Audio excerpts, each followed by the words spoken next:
Fala galera, sejam todos muito bem-vindos aqui na coletiva do Juba. Vamos falar hoje aí sobre o São Paulo Futebol Clube e principalmente encerrar essa história sobre o Marcos Leonardo, que por hora não vem pro tricolor. Pode ser que ano que vem, deixa uma porta aberta assim, e eu quero atualizar sobre o que tá rolando, né? O que deu muito o que falar no time do São Paulo. Falar também sobre a questão dos retornos do tricolor e jogador contratado pelo São Paulo que tá dando muito o que falar, não para, tá dando muito o que falar mesmo.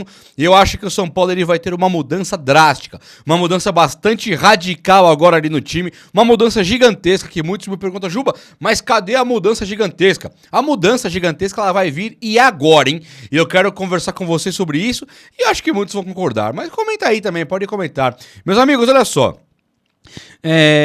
Se você puder deixar um like aí agora pra dar uma moral no vídeo, eu sei que o momento ele não é o mais oportuno, né? Eu também tô muito decepcionado com o lance do Marcos Leonardo, muito mesmo. Falei isso mais cedo, eu vou falar de novo. Se você acha que você tá decepcionado que o Marcos Leonardo não veio para o São Paulo, saiba que eu tô igual você, o pior. Pra mim foi um baque bem grande mesmo. E assim, eu não tô aqui procurando culpado não, hein?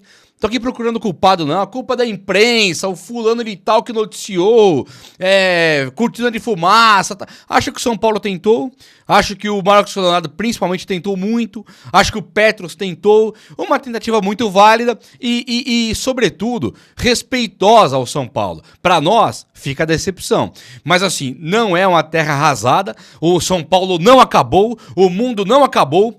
Tem craque aí no tricolor paulista e até de centroavante, e nós vamos falar sobre isso aqui agora. E o São Paulo tá vivo, cara, na quarta de final da Libertadores, quartas de final. Não tô aqui pra ser o motivacional aqui não, mas o São Paulo tá muito bem no Brasileiro e tá muito bem na Libertadores, e o São Paulo pode ser campeão da Libertadores este ano. É claro que o Marquinhos Leonardo ia ser Poxa, ia ser maravilhoso? Claro que iria, mas também calma lá, então vamos pra cima, vai ser muito bom. Deixa o like então aí pra dar uma moral no vídeo.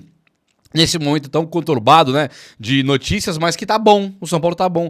E se inscreva aqui no canal, venha comigo, faça parte dessa família que só cresce, beleza? Então, tamo junto. Pra encerrar, Marcos Leonardo, alguns caras falaram que não se conformam, que não vão mais acompanhar notícia, que dá uma depressão e tal. Gente, essa notícia do Marcos Leonardo, ela foi muito real, cara. Aconteceram realmente as reuniões, o São Paulo realmente tentou trazer o cara de graça. Tentar trazer um cara desse porte é respeitar o São Paulo. É muito melhor fazer isso do que você se desdobrar para trazer o Pedro Rocha do Remo e não conseguir trazer o Natanael do Juventude e não conseguir trazer o Mastriani, sei lá da onde, do Figueirense e não conseguir. Então você tentar o Marcos Leonardo, eu acho que é muito do que o São Paulo tem que fazer mesmo. Deu errado? Deu. E agora que nós não temos o Marcos Leonardo, temos o Luciano, temos o Dineno, que era o que já tinha ontem. Sabe, nós temos o Rian Francisco, que é uma das joias mais significativas dos últimos anos. Eu diria pra vocês que o Rian Francisco ele tá no patamar do que o Kaká esteve um dia. Porque o Kaká, quando ele surge, ele não surge igual o David Neres, que é um baita jogador, um jogador extraordinário, sabe, o Antony, que é outro baita jogador. Quando o Kaká surge, ele é um craque considerado pela equipe de base. O Antony e o David Neres, eles são craques mesmo. Mas quem que era considerado mais craque? O Kaká ou o Antony? Era o Kaká. E o Rian Francisco, ele surge agora, não é igual o Lucas Ferreira, igual o Matheus Alves, igual o Luca. Ele surge como craque, gênio. É um cara que é artilheiraço de tudo que é momento, de tudo que é lugar. Disputou com o Endrick, artilharia e ganhou todas as vezes. E aí o Endrick tá no Real Madrid. O nosso jogador, Rian Francisco, ele é deste nível. Claro que ele é. Então pensaram, poxa, o Marcos Leonardo vai fazer falta pra agora? Claro que vai. Mas e pro ano que vem? Talvez não. No ano que vem, que o São Paulo deixe as portas abertas pra esse moleque gente boa, que é o Marcos Leonardo, o São Paulo deixa as portas abertas agora porque ele abriu a porta. Ele agora mora um pouco no coração de cada São Paulino, com as aparições com a camisa do São Paulo, as notícias informando que ele estava fazendo um esforço tremendo para vir para cá, até se indisposto com o Al Hilal.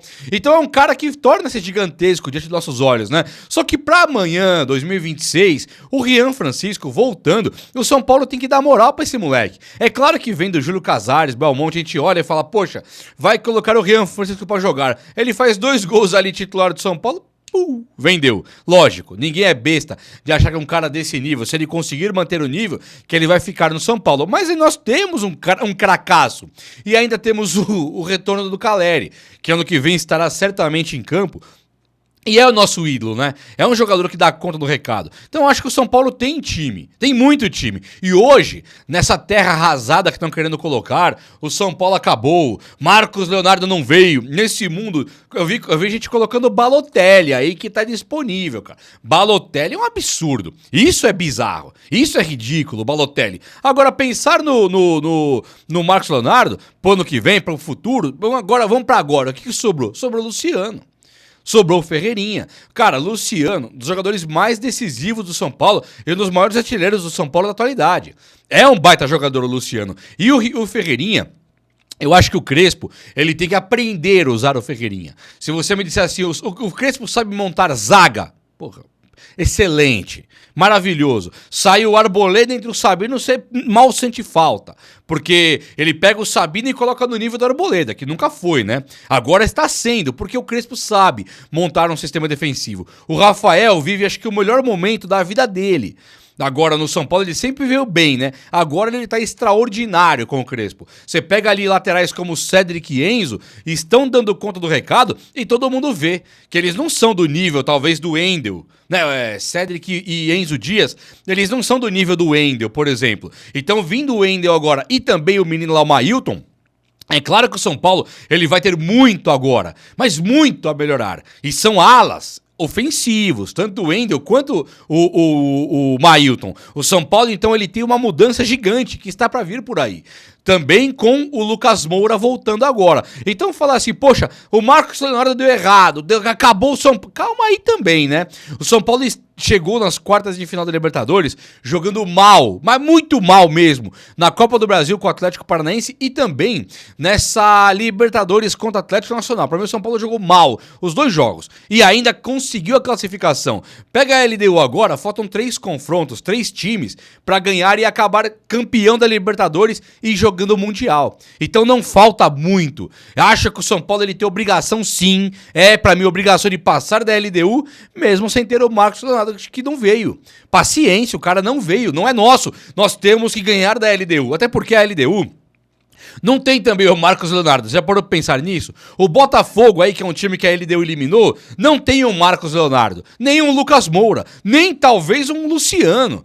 Nós temos time aqui, nós temos que ganhar da LDU e avançar para a semifinal. Isso significa dinheiro no bolso do São Paulo, isso significa moral, significa um título importantíssimo, dos maiores da história do São Paulo, da Libertadores, caso venha, porque o São Paulo hoje, ele vive dias conturbados financeiramente falando, né? Jogadores que não vêm pro São Paulo, então é importantíssimo ganhar essa Libertadores para ser um dos maiores títulos da nossa história.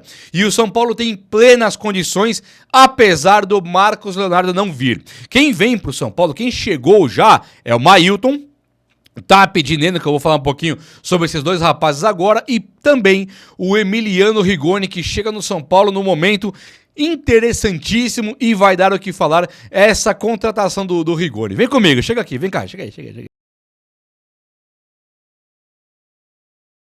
Olha só, assim como eu falei do Rigoni, é importantíssimo também que o São Paulo não tire o espaço, e aqui eu tô falando diretamente com o técnico Hernan Crespo, só que não só ele, diretoria do São Paulo também. É importantíssimo que o Rigoni pode jogar à vontade, que ele não tire o espaço de um cara chamado Henrique Carmo, que é um jogador extraordinário, muito bom mesmo, craque de bola, se pensar direitinho pelo que ele tem feito aí no time profissional. Então o Rigoni não pode tirar espaço do Henrique Carmo. O Rigoni pode jogar titular do São Paulo, desde que ele mereça. E eu acho que ele pode conseguir essa moral aí, jogar e merecer. Agora ele tem que merecer, o Crespo não pode abrir mão de quem é melhor para colocar alguém que ele tenha pedido. Mas vamos lá.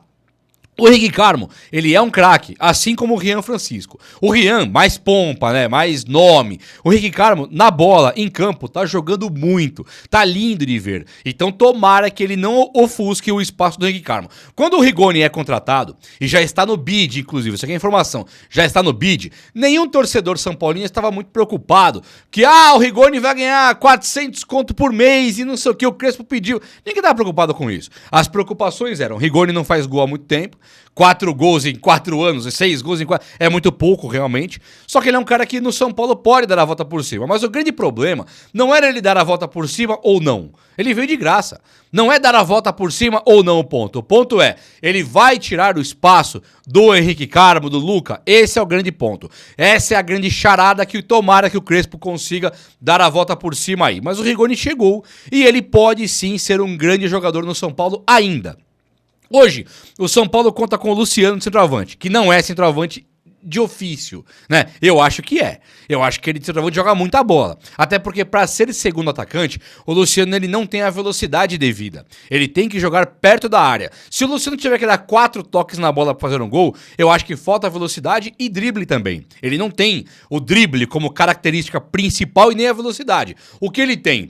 Poder de decisão, né? Que é um espaço que ele ataca, aparece elemento de surpresa e faz os gols, ele decide. E o outro é o chutão que ele tem, um chute muito bom. Driblar um cara puxando para a esquerda e chutando, isso o Luciano sabe fazer. Então ele pode ser um centroavante, na minha opinião, muito melhor do que um segundo atacante, que aí ele atrapalha. Aí eu acho que o Henrique Carmo é mais segundo atacante que ele, acho que o Ferreirinha é mais segundo atacante que ele, o Luciano é da hora de ver, no ataque. Centroavante pode ser o cara da Libertadores e talvez seja no ataque. Então o São Paulo conta hoje com o Luciano de centroavante. E conta também com o Juan de Neno, que é um jogador que, assim, não mostrou nada no Cruzeiro, não mostrou nada no São Paulo, mas ele pode ser um cara que tem um bom cabeceio, um belo pivô, um cara fortão ali pra trombar na área e abrir espaço para Luciano, Ferreirinha, Henrique Carmo, Lucas Moura, tudo isso é verdade.